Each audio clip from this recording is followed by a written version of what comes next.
నిన్న ఒక విచిత్రమైన విషయం జరిగింది.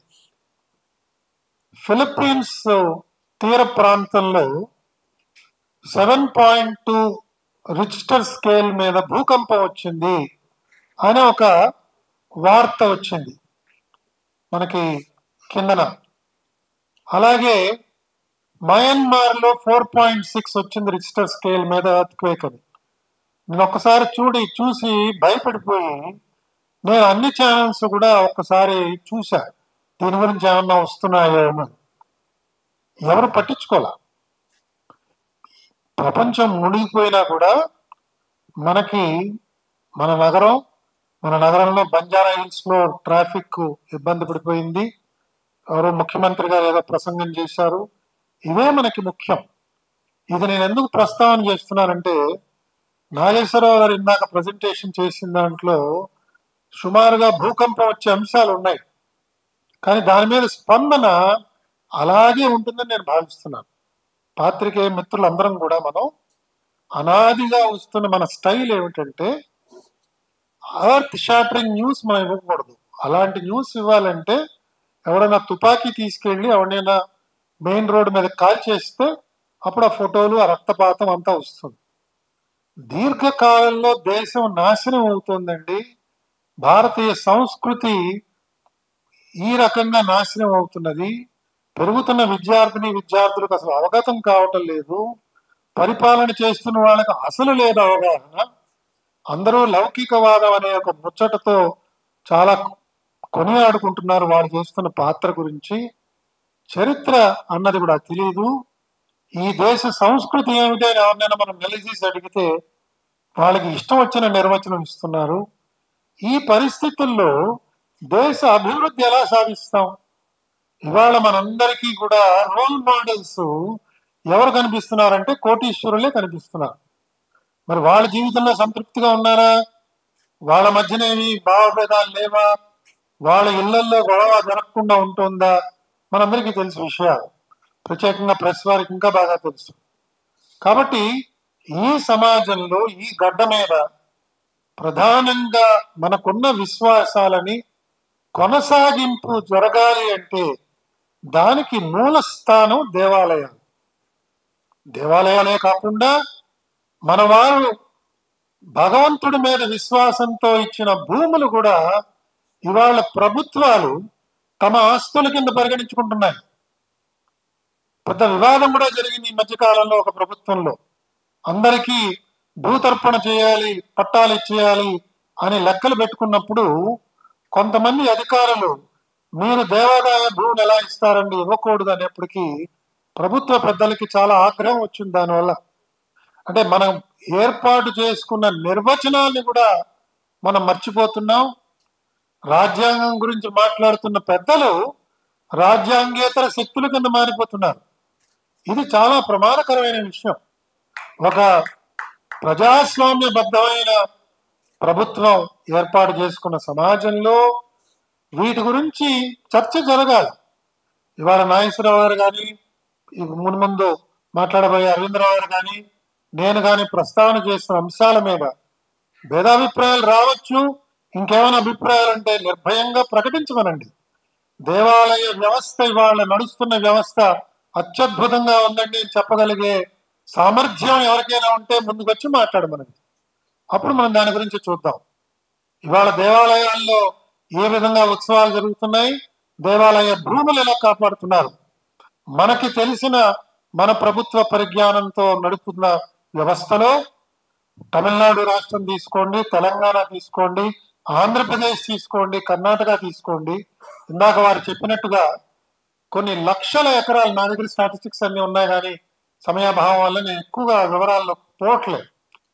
యాక్సెప్ట్ చేసిందే ఒక 10 సంవత్సరాల కాలంలో తమిళనాడు రాష్ట్రంలో 25,000 ఎకరాలు మాయమైపోతున్నాయి లెక్కల్లో. ఆంధ్రప్రదేశ్ రాష్ట్రంలో ఇవాళ సుమారు 15,000 ఎకరాలు ప్రభుత్వం తీసుకుని నష్టపరిహారం ఇంకా ఇవ్వలేదు. సో దేవాలయానికి ఎవరిచ్చారు భూములు? ప్రభుత్వం ఎప్పుడు కూడా భూమిని అది కొనుగోలు చేసి దేవాలయానికి ఇవ్వటం లేదు.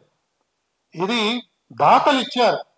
ఆ ఇచ్చిన దాతలు వారి సంతానానికి కూడా కాకుండా దేవాలయానికి ఇస్తున్నారు. మనం ఇవాళ కూడా చూస్తున్నాం వార్తాపత్రికల్లో. ప్రతిరోజు తిరుమల క్షేత్రానికి వచ్చి భక్తులు ₹1,00,00,000 ఇచ్చేవాడు ఒకడు, కార్లు ఇచ్చేవాడు ఒకడు, బస్సులు ఇచ్చేవాడు ఒకడు, వీళ్ళందరూ దానం చేస్తున్నారు. వారు దానం చేసి వెళ్ళిపోయిన తర్వాత అక్కడున్న ఈవో గారు ఆ కారుని ఇంకోళ్ళ వరకు పంచిపెట్టి, అక్కడ వచ్చిన భవనాన్ని ఎవరికైనా పంచిపెట్టారు అనుకోండి, ఇంకా దాతలు ఎవరైనా ముందుకు వస్తారా?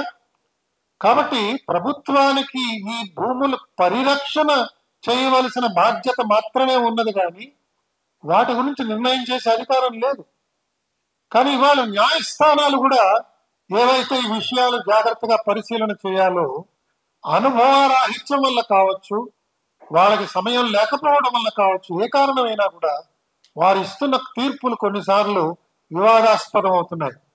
సుప్రీంకోర్టు ఇచ్చిన ఒక తీర్పులో మనం చూస్తే, కేవలం భగవంతుణ్ణి స్థాపించిన ప్రదేశం మాత్రమే ఆగమబద్ధంగా ఉండాలి, దాని బయట ఉన్న స్థలం అంతా కూడా సెక్యులర్ అడ్మినిస్ట్రేషన్ ఉంటుంది అని సుప్రీంకోర్టు ఒక తీర్పులో ఇచ్చింది. ఇది ఎంత హాస్యాస్పదంగా ఉందో చూడండి. అంటే జూబ్లీ హిల్స్ క్లబ్ లో ఈ ఫ్లోర్ లో ఈ భాగం మాత్రమే జూబ్లీ హిల్స్ క్లబ్ మేనేజ్మెంట్ చూసుకుంటుంది, ఇదంతా కూడా ప్రైవేట్ వాళ్ళు చూస్తారు. అంటే క్లబ్ వాళ్ళు ఊరుకుంటారండి? నన్ను మళ్ళా ఇందులోకి రానియరు. కానీ దేవాలయం మాత్రం సుప్రీంకోర్టు నిర్ణయం చేయొచ్చు. ఎవరిచ్చారు వాళ్ళకి హక్కు?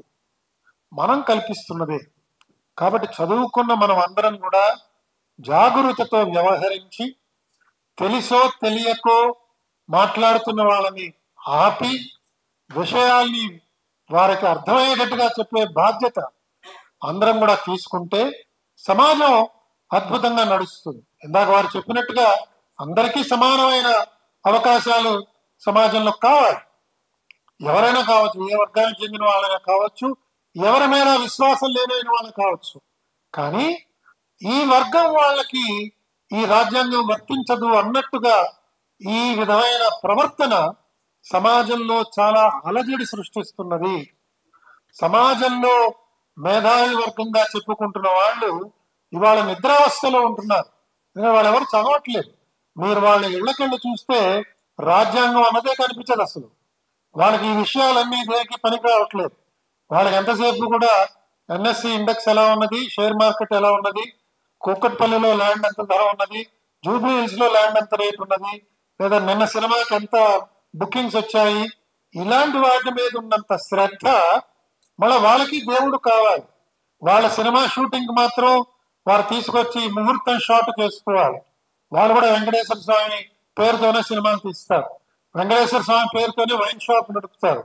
కానీ ఏమిటి ఈ విశ్వాసం అంటే ఏమిటి? దాని మీద దృష్టి ఉండట్లేదు. మాట్లాడే వాళ్ళందరూ కూడా బీజేపీ ముద్ర వేసేయడమే, లేదా వాళ్ళందరికీ ఆర్ఎస్ఎస్ ముద్ర వేయటమే. ఈ విధంగా మనం నడుచుకుంటూ పోతే మనం తవ్వుకుంటున్న గొయ్యిలో మనమే పడటం తథ్యము. వీటిని కొంచెం అవగాహన ఏర్పరచడానికి మాత్రమే నేను ఇవాళ పాల్గొనడానికి సమ్మతించాను. దీని గురించి మనం అందరం తెలుసుకోవాలి. తెలుసుకున్న తర్వాత దీన్ని ఎలా పరిష్కారం చేద్దాం. ఇంతకు పూర్వం సిటిజన్స్ ఫర్ డెమోక్రసీ అనే ఆర్గనైజేషన్ పెట్టి ఆంధ్రప్రదేశ్లో ప్రత్యేకంగా అనేక చోట్ల మేము సమావేశాలు ఏర్పాటు చేసినప్పుడు ఒక్క విషయం దాని గురించి నేను ప్రస్తావన చేస్తున్నాను. అక్కడ మాట్లాడుకున్న ప్రధానమైన అంశం ఏమిటంటే, రాజ్యాంగం కల్పిస్తున్న హక్కులు ఎవరో కూడా కాలరాయడానికి లేదు. అలాగే రాజ్యాంగబద్ధంగా ఎన్నుకోబడ్డ ప్రజాప్రతినిధులు ప్రజలకి జవాబుదారీగా ఉండాలి. అమలు చేస్తున్న విషయంలో చాలా లోపాలు వస్తున్నాయి. మనందరం ఏర్పాటు చేసుకున్న ప్రతినిధులుగా ఉన్న ప్రజాప్రతినిధులు వారి ప్రవర్తన ఏ విధంగా ఉన్నది, ఎంత న్యాయబద్ధంగా ఉంది, ధర్మబద్ధంగా ఉన్నది, వీళ్ళందరూ నిజంగా మన సంస్కృతి కానీ మన చరిత్ర కానీ అవగాహన చేసుకుని వారి ప్రవర్తనలో అది ప్రతిబింబిస్తున్నదా అంటే అది కూడా ప్రశ్నార్థకంగానే ఉన్నది. అది ఈ విధంగా నడుస్తున్నప్పుడు ఈ సమాజం వారు అన్నట్టుగా 2040, 2050 లేదా 2050 వేసుకోండి లెక్క, అప్పటికి ఈ దేశ పరిస్థితి పరిపూర్ణంగా మారిపోవచ్చు. మారిపోతే నాకే ఉందండి, నాకు అప్పుడే 65 ఏళ్ళు వచ్చేసాయి, ఇంకో 10 ఏళ్ళు బతికితే బతుకుతాను, నా తర్వాత ఏమవుతుందో నాకు చూసుకుందాం అని అనుకున్నాం అంటే ఇబ్బంది లేదు. నిశ్చింతగా భోజనం చేసి ఇంటికి వెళ్ళిపోవచ్చు. లేదు, ఇలాంటి పరిస్థితి వస్తే మనందరం కూడా మేలుకోవాలి. మనం చేయవలసిన మన బాధ్యత మనకున్నది. నేను రాసి నా గేయాలను దీన్ని ప్రతిబింబిస్తాను. అని ఒక కవి ఇక్కడికి వచ్చిన ఆయన ఆలోచన చేయొచ్చు. ఇక్కడికి వచ్చిన సీనియర్ పాత్రికేయులు దీని గురించి నేను కొన్ని శీర్షికలు తయారు చేస్తాను, దీని గురించి డిస్కషన్స్ ఏర్పాటు చేస్తాం, వివిధ ప్రాంతాల్లో చేస్తాం, చైతన్యవంతం చేద్దాం అని పూనుకుంటే తప్పకుండా నా సహాయం వారికి ఉంటుంది అని నేను చెప్తూ మీ దగ్గర విరమిస్తున్నాను.